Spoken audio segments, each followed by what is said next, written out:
All right, welcome to 4.1 Angles of Triangles. So today, you guys, we're gonna apply the triangle angle sum theorem, and we're gonna apply the exterior angle theorem. So we'll learn what those things are, and then we'll apply them. Hey, if you're the curious type who really wants to know why these things work, I would encourage you to do this lab on page 245. You can kind of do it on your own. It's pretty simple. The directions are pretty straightforward. But I'm not going to require it. I'm not going to have you turn it in, so don't worry about any of the directions here. But if you would like to do the lab to understand why these rules work, then I would encourage that. But for today, let's just get into the lesson here. 4.1. So make sure your notes are out. Make sure you're taking some good notes here. The triangle angle sum theorem states the sum of the measures of the angles of a triangle is always 180 degrees. Doesn't matter how you draw it. It'll always come out to 180 degrees. And there's a lot of ways to prove that, including the lab, if you'd like to see that. So make sure that's in your notes, and let's use that on example 1. So example 1 here, they're having us solve this triangle. So they want to know what's the measure of angle 1, what's the measure of angle 2, what's the measure of angle 3, right? So let's see if we can use what we know to figure that out. Well, first of all, notice that we have a number of triangles here. We actually have 3. We have 2 smaller triangles that are inside of a larger triangle. But we said that the measure of the 3 angles in any triangle is 180 degrees. Okay, so what I would like for you to start identifying is here, we can look at the big triangle, but notice I need to know at least 2 angles to find the third at this point. So the only triangle that's pictured where I know 2 angles is this guy, right here. Okay, I know 2 of those, so I could find angle 2. So I'm going to find angle 2 first.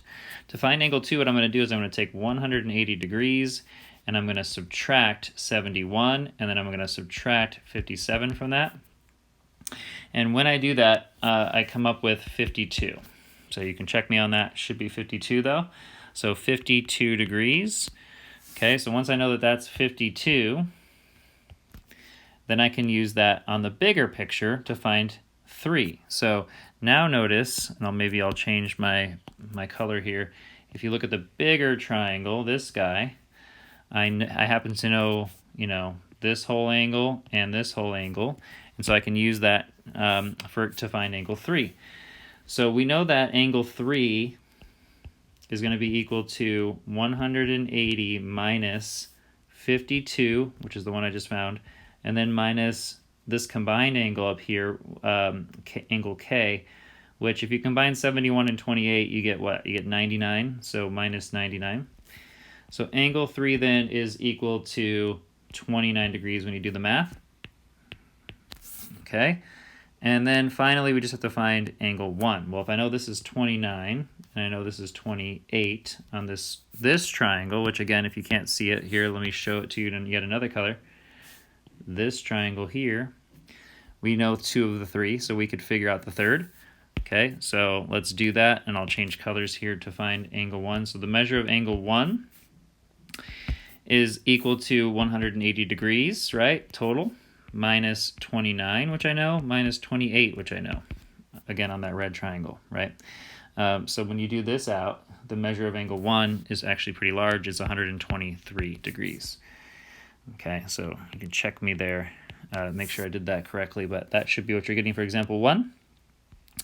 Example 2, very similar to example 1, but here we have, looks like 1, 2, 3, 4, I see 5 triangles. Maybe you see more, but I see 5.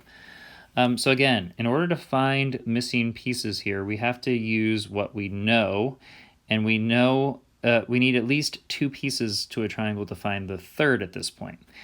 Okay, so let's look at this thing. If you look at this, the starting point, the natural starting point for this is going to be this triangle right here. Okay, this triangle right here, we know 2 of them, so we can find the third.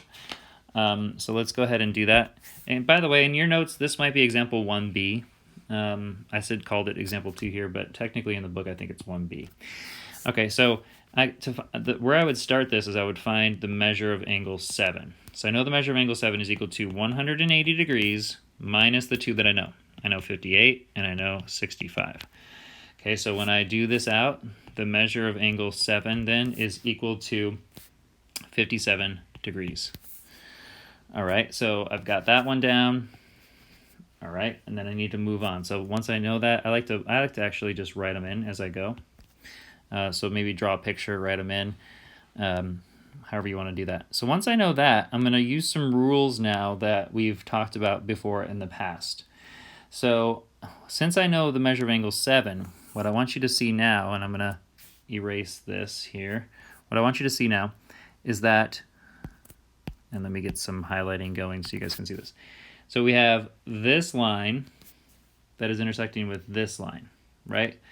So when two lines intersect, they form vertical angles. Remember vertical angles. So we're bringing back our vertical angles. This guy is going to be vertical to this guy.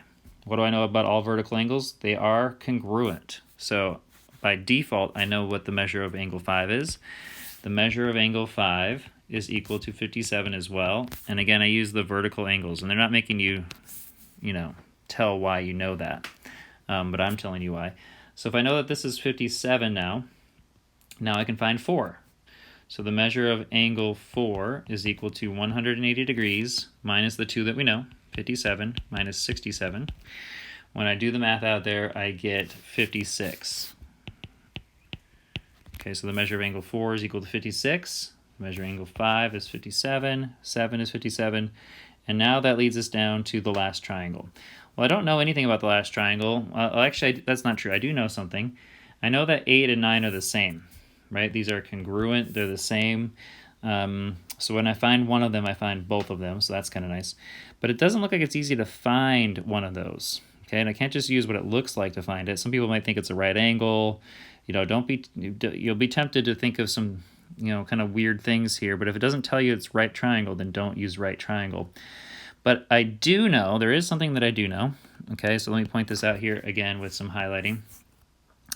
I happen to know with this one that 6 and 7, or 5 and 6, either one, right? Both of these are on a line. So they make up a total line. Well, we know that a line is made up of 180 degrees, right? So I happen to know, based on the rules that we've talked about before, that the measure of angle 7 plus the measure of angle 6, or you could have used 5 and 6, equals 180 degrees because they form a line. They're linear pairs. Okay, so then I know, I know 7, right? Or if you use the other one, I know 5. They're 57. So I can replace, using substitution, I can replace the measure of angle 7 with 57. Okay, so 57 plus the measure of angle 6 equals 180. And I'm trying to find the measure of angle 6. So measure of angle 6 is equal to 180 minus 57. And when you do that math out, you should be getting 123 degrees. So the measure of angle 6 is 123 degrees. All right, so you might be asking, how do I find 8 and 9? Well, we know that 8 and 9 are the same, right? And you can use a substitution. So you could say, like, 2 of measure angle 8 plus 123 has to equal 180. But what I like to do is just take 180 degrees, subtract what I know, which I know 123 degrees of it.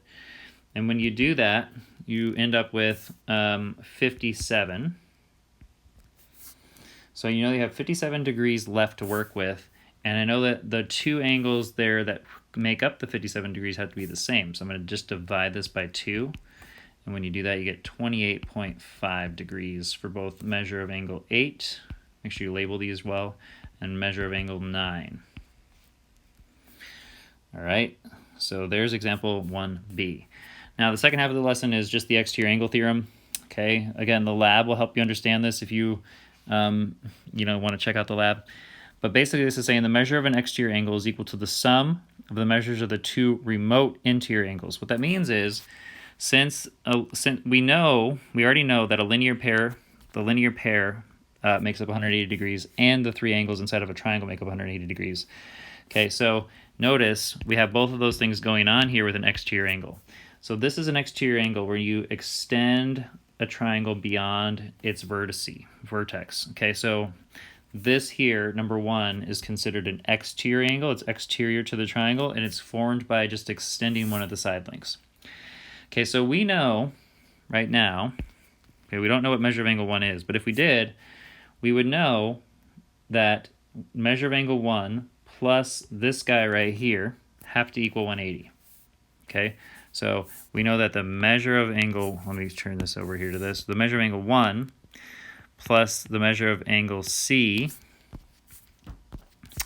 is equal to 180 because they're on a line, they're a linear pair.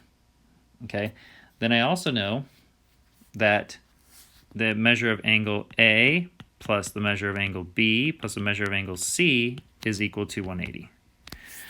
Okay, using substitution, right, from the proof type process, hopefully you guys see then that you could substitute, since these two things are the same, these two things for this thing.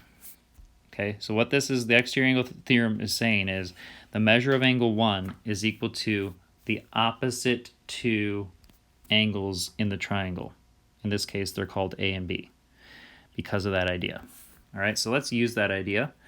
Here we have a triangle that looks like this, example 2.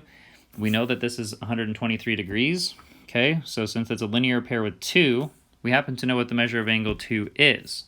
The measure of angle 2, and I use M for measure of angle 2 is equal to 180 minus 123 because they form a linear pair. Okay, so when I do that out, I get 57, which has been a common theme for some reason in this lesson. So this is 57. Okay, but then I also know that the measure of angle 1 plus the measure of angle 3 equals 123 using my exterior angle theorem. It doesn't really help me yet because I need to know one of those at least to find the other. But what was nice about this problem is they gave me another exterior angle. Okay, so if that's 92 degrees there, we know that the measure of angle 1 equals 180 minus 92 because those form a linear pair again. Okay, so when I do this out, I should be getting, let's see, would that be 88, I believe? So I know the measure of angle 1 equals 88. The measure of angle 2 equals 57. And you could either use your exterior angles theorem here, or you could just count these up, right? You could just say 180 plus 50, or sorry, not plus. It would be minus 57 minus 88 should equal the measure of angle 3. Measure of angle 3 is equal to whatever that comes out to. What does that come out to? Let's try to do this in our head here quick. You could be doing this the other way, right? You could be using your exterior angle theorem at this point as well. But let's just go ahead and do this out. So if you do 180 degrees and you subtract 88, we know that we're at 92. If you take 92 and you subtract 57, you can do the math here real quick. This will be 5, so I think you get 35 degrees for the measure of angle 3. Okay, so they'll have you do a little bit with that. And again, those three things should add up to 180 degrees to check yourself. And if they don't, maybe I made a mistake. So if you can find that, let me know. Finally, the example 3 here, and then I'm going to be done for today. We have this guy, and they want us to find the measure of angle 2. The directions are to find the measure of angle, this is example 3, measure of angle 2, the measure of angle 3, and the measure of angle 4. And then I think I might have asked you in your notes to find the measure of angle 1 as well, so I might as well do that, the measure of angle 1, even though I don't think in your textbook they do that. All right, so let's take a look at this, you guys. This is using right angles, right? So using definition of a right angle, we know that this is 90 degrees, and since it's a linear pair with the one next to it, this is 90 degrees, so I'm just kind of filling in what I know before I do this. And you can go ahead and start with measure of angle 1. So I know that the measure of angle 1 here would have to be equal to 180 degrees minus 90 minus 52, right? Because on that triangle, those three pieces have to add up to 180 degrees. Okay, so if I do that out, 180 minus 90 is 90. 90 minus 52 is equal to 52 and 8 gives me 60, so it would be 36. Sorry, it gives me 6, so yeah. If I add 8 to that, I get 60, so 90 minus 60 is 30, so that's how I found my 36, kind of mental math there. So this is 36. Okay, then they want us to find and it's degrees, so then they want us to find the measure of angle 2. All right, so looking at 2, it may or may not be easy to do from this point, but I do know that this whole thing is 90, this whole thing is 90, right? So there's some other things to consider here. And then, do I know anything else about this? I don't think it tells me. Oh, since I know these 4 pieces are 90, I also know this is 90 degrees, right? Because I can't have 4 right angles without the 5th. So that would have to be 90 degrees as well, even though they didn't tell it to me. So I might use that, and I might start with the measure of angle 4. So the measure of angle 4 would have to equal 90 minus what is what we partially know, which is 36. I know measure of angle 1 is 36, so if I take 90 minus 36, that gives me 54. Okay, so I know that this is 54. Now that I know that that is 54, I can find the measure of angle 3, right? Because I know 2 pieces to that triangle now. So I do 180 minus 90 minus 54. All right, and so when you do this out, you should be getting 38. Is that right? 90 minus 54 equals, ooh, it comes out to 36. Did I do something wrong?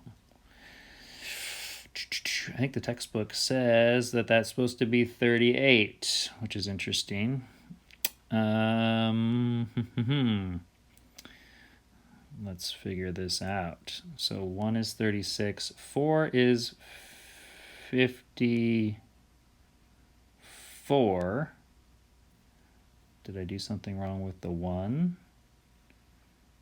Oh, this is supposed to be 38. See, look, even math teachers make mistakes. So this is 38. I apologize. Please fix in your notes, which means this is 52. Boom. All right, so since that's 52, man, how did I make that mistake? All right, and then you guys are probably wondering, what in the world? So since this is 52 here, then I know that the measure of angle 3 would have to come out to 38. So this would be 38. And if that's 38, then I know that the measure of angle 2 has to be equal to 52, because 38 and 52 equals 90. I apologize for the error right there, mental math error. Don't know how I did that. But anyway, we all make mistakes with mental math. Anyway, so that's the end of the lesson, you guys. Homework. I'll have homework sheets for you. We'll take care. We'll see you guys next time.